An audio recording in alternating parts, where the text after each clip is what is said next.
This crispy chicken is a hit here at home. Everyone has loved it since the first time I made it. Here in a large bowl, add 1.5 cups of all-purpose flour, 1 teaspoon of paprika, 1 teaspoon of black pepper, 1 teaspoon of garlic powder, and also 1 generous teaspoon of salt.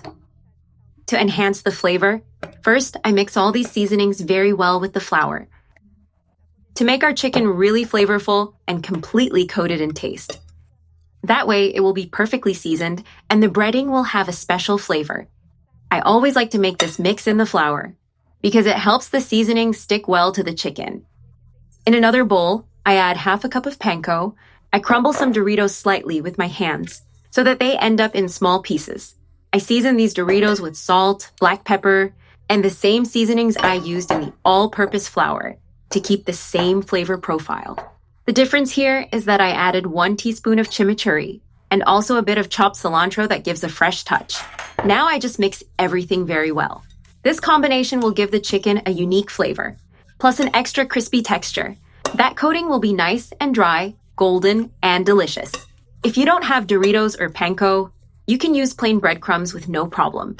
Just season it the same way we did with this mixture. Mix everything very well, and now I set this aside to use later. It's truly amazing chicken. Crunchy on the outside and juicy on the inside. In another bowl, I place 3 eggs and add a pinch of salt without overdoing it so it's not too salty. With a fork, I beat these eggs well until they're homogeneous. Already perfectly beaten. Now I take my chicken and first pass it through the seasoned all-purpose flour. I coat it well with this flour. Look how good it's already looking. I'm using chicken breast fillet. I now pass it through the beaten eggs, which will help everything stick well. I coat it well to set all the seasonings. And now I take it directly to the Doritos and Panko mixture, which will give it a delicious and very special touch. Look at that, how wonderful.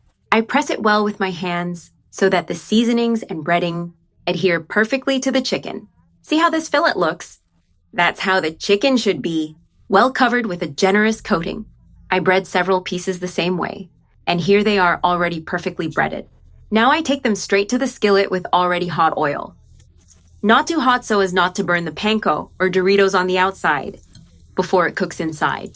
I place all my breaded fillets carefully. And now I just wait for them to brown nicely. My chicken has already browned perfectly on one side. Now I just turn it to brown the other side. And that way it will be nice and even. Look at that beautiful color, golden, crispy, and dry. Just have to wait a little longer. And here all the sides of the chicken have browned.